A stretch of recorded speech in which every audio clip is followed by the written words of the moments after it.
DJ Ara Pasmara මාර මේ හැකට දැනනවා මාර තෙහෙට්ටුවක්. ඒ මොකද ආරා? නෑ මං කාලෙකට පස්සේ මේ මගේ ෆේවරිට් ගේම් එක සෙල්ලම් කරන්න ගියා. මොකක්ද ෆේවරිට් ගේම් එක? අපි සෙල්ලම් කරන්න යන්නේ. මොකක්ද මට අයිඩියා එකක් එන්න යන්නේ. අපි කොච්චර සෙල්ලම් කරනවද? මොකද බැඩ්මින්ටන් දාන්නේ. බැඩ්මින්ටන් වගේ තමයි චුට්ටක් අපි සෙල්ලම් කරනකොට. අපේ ෆේවරිට් ගේම් එක මට හරි පුදුමයි. වා බලන්න. වා ගොඩ කාලෙක වා ගිහලා නෑ ගෝල්ෆ් සෙල්ලම් කරන්න. ගෝල්ෆ් මම පෝලෝනේ මේ පහුගිය ටිකේ ප්ලේ කරේ ආලා. ඒ හින්දා මට ඒ දෙක පැටළුණා මට. වා පෝලෝ ටික වැඩියෙන් සෙල්ලම් කරා නේද? රයිට්. නේද? මගේ ගොඩක් දවසකින් ගියේ. ඕකේ. ගෝල්ෆ් සෙල්ලම් කරන්න. හරි.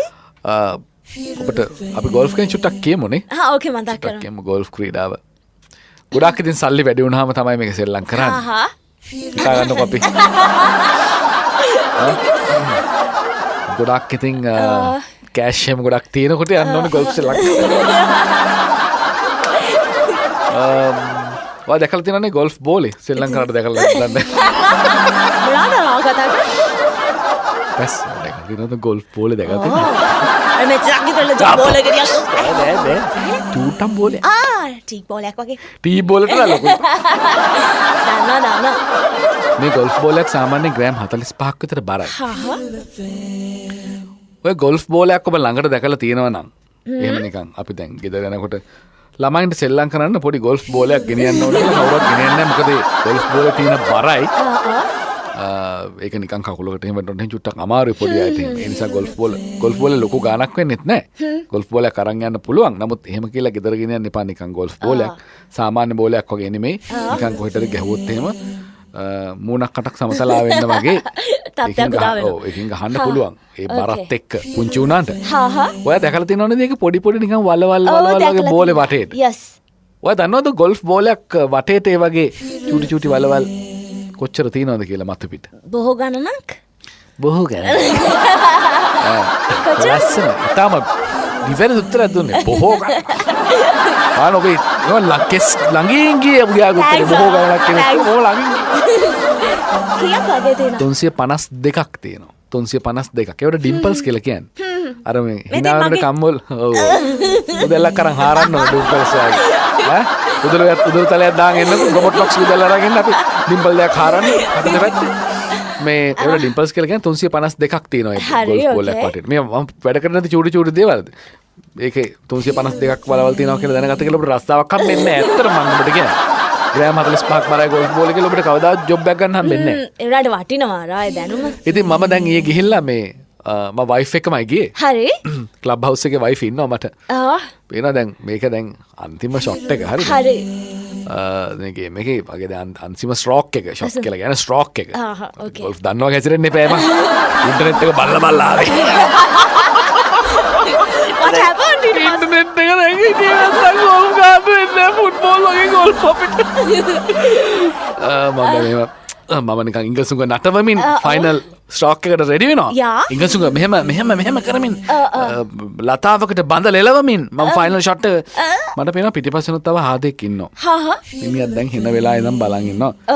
මට ඕනේ දැන් මේක ලස්සනට මේ ස්ට්‍රෝක් එක දෙන්න ඕනේ මට. Definitely. Yeah.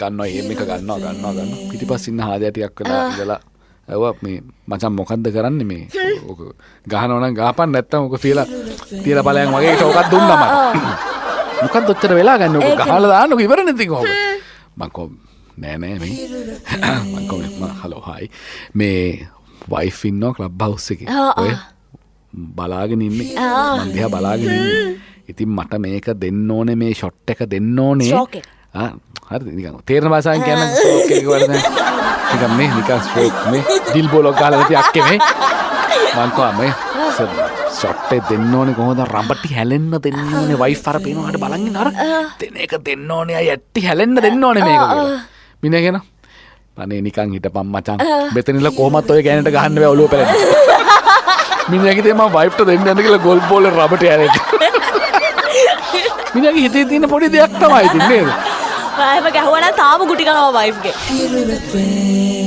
එතකොට මේ තව FB එකේ පෝස්ට් එකක් තුන එක හොඳයි. මේ වමෙන් ඉස්සර කරන මෙහෙම මේ භාෂාවෙම කියන වමෙන් ඉස්සර කරන උන්ට දඩ ගහන්න කලින් දකුණෙන් හිමින් යන උන්ට දඩ ගහන්න දාලා අහන්න කියලා ප්‍රොපෝසල් එකක් තියෙනවා. ඒක පොඩි තියෙනවානේ. ඔව්. එහෙනම් ප්‍රොපෝසල් එකක් තියෙනවා. පන්දකල් තියෙනවා අනන්ත ෆෝන් කනේ ගහගෙන තම ප්‍රියාම්බිකාව සමග උකුළු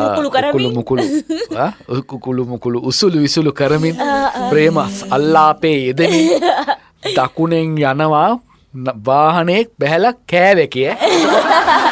ෆෝන් එකක් ගැහුවත් ඒ වෙලාවට එන්න ප්‍රේමෝන්මාදයේ ඇතුළේ මේක ඇහෙන්නේ නැහැ. ෆෝන් ගහලා අපි ඩිංගා නටනවා. එහෙම නැහැ. කොහේ තියෙන කලබලයක්ද කියලා යනවා. ඒතකොට තමයි නයිට් රයිඩර් කාර් එක ඕනි වෙන්නේ. උඩින් දාලා. ඔව්. එහෙම නැත්නම් උඩින් පන්නන්න පුළුවන් කාර් එකේ. එහෙම අකර ගේන. ඔව් සිස්ටම් එකක් නේ. ඔව් දැන් නයිට් රයිඩර් කාර් එකේ තියෙන බොහෝ දේවල් හඳුන්වා දීලා තියෙනවනේ. නමුත් උඩින් පන්නන එක තාම ඇවිල්ලා නැහැ. අපි සමහර ඒවා දැකලා තියෙන උඩින් පන්නපුවා. ඒව නම් කෑලි වෙන්නේ. එහෙම උඩින් පන්නපු වාහන තියෙනවා. කෑලිත් නැහැ නේ. පන්නලා ගිහලා උඩින්. හැබැයි අර වමෙන් ඉස්සරහ කරන එක සම්බන්ධයෙන් පොඩ්ඩක් අද නේද නිවුස් එකේ ගියා අවුරුද්දක සහන කාලයක්. ඔව් අවුරුද්දක සහන කාලයක් දෙනවා කියලා මේ යහපත් කල්කිරියාවෙන් මේක කරන්න පුළුවන්ද බලන්න. හැබැයි මෙහෙමයි ලයිසන් නැතුව වාහන එලවන එක, රක්ෂණ සහතිකය නැතුව වාහන එලවන එක, බීලා වාහන එලවන එක. ඒකට 25000ක් අඩ ගන්න එක අපිට හිතා ගන්න පුළුවන්. මොකද ඒ සියල්ලම මේ දැනම ලයිසන් නැති බව ඇල්ලුවම මට ලයිසන් නැද්ද? ලයිසන් නැද්දා? මම බීලාද? එහෙම වෙන්න විදියක් නැහැ. ඒ නිසා ඒවා යම් සාධාරණත්වයක් තියෙනවා අපිට දැන් පේනවා. ඔන්න දැන් අපි සාධාරණට පැත්තට කතා කරනවා. අනිවාර්යයෙන්. දැන් වාසි පැත්තට පෙළලා. අපිට තිබිච්ච ගැටලුව තමයි අර වමෙන් ඉස්සර කරන එක. මේ ලේන් දෙකක් තියෙන පාරේ කොහෙන් යන්නද ඉතින් උඩින් යන්නද වමෙන් හරි දාලා යන්න එපා. දකුණු පැත්තේ තීරුවේ යන අය මේ ලොට යනවනේ. Menna breakfast drive. පහුගිය දවසක අපූර්ව සමීක්ෂණයක් කළා. හහා.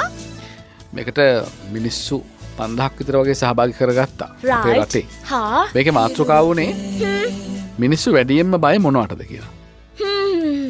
එතකොට විවිධ දේවල් වලට හොල්මන් වලට බය මිනිස්සු හිටියා. ඔව් මාත් හොල්මන්. එතකොට බොස්ට බය මිනිස්සු හිටියා. හා ඕකේ. වයිෆ්ට බය අය හිටියා. හරි. මේ අවසාන ප්‍රතිඵලය වුණේ මිනිස්සු වැඩියෙන්ම බය. ඔව්.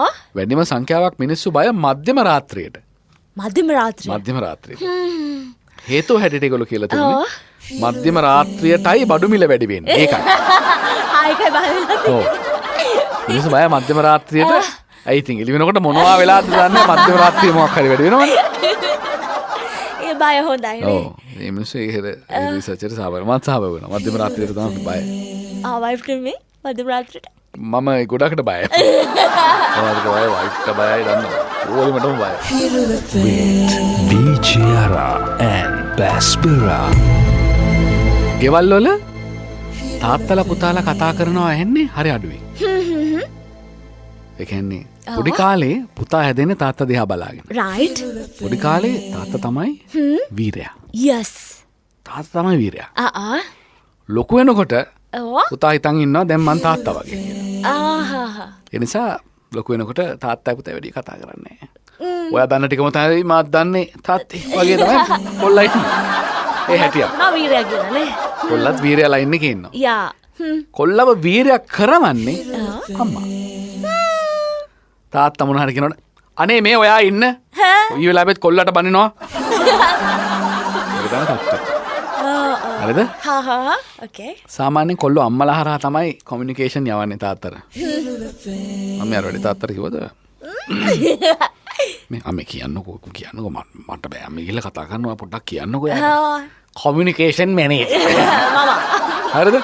අම්මා හරහා තමයි පණේඩ යන්නේ. පණේඩ හුමාරු යන්ත්‍රය. හැබැයි මට ඇහෙනවා මෙන්න මෙහෙම එකක්. පිය පුතු සංවාදයක් ඇහෙනවා. හරි. පුතා කියනවා තාත්තේ මම එළියට යන්න කියලා. තාත්තා පත්තරේ බලවල ඉන්නේ. මෙන් පත්තරේ පල්ලට දානවා. කන්නාඩි උඩින් බලනවා. ඉතින් ඔය මගෙන් අවසර ඉල්ලනවද? එහෙම නැත්නම් මේ යනවා කියලා යනවද? මම සල්ලි ඉල්ලුවේ. සල්ලි මේ පොත සංවාදය. සල්ලි පොකුරු මිල්ලේ අහුරු අමරවිලේ අනගරගු පාලා. එතකොට අම්මායි පුතයි අතර කතා බහ මොකක්ද? අම්මා ඒවා ගෙදර නැහැ. ඇයි? අනේ දෙන්නවනේ මේ දරුවට කියක් හරි. නැහැ අර අම්මලා ගොඩක් වෙලාවට පුතාලට කියන පුතා පොඩ්ඩක් කඩේට ගිහිල්ලාද? කඩේම යවනවා. කඩේම යවනවා. තාත්තව කඩේ යවල බැරිම තැන පුතාව යවනවා.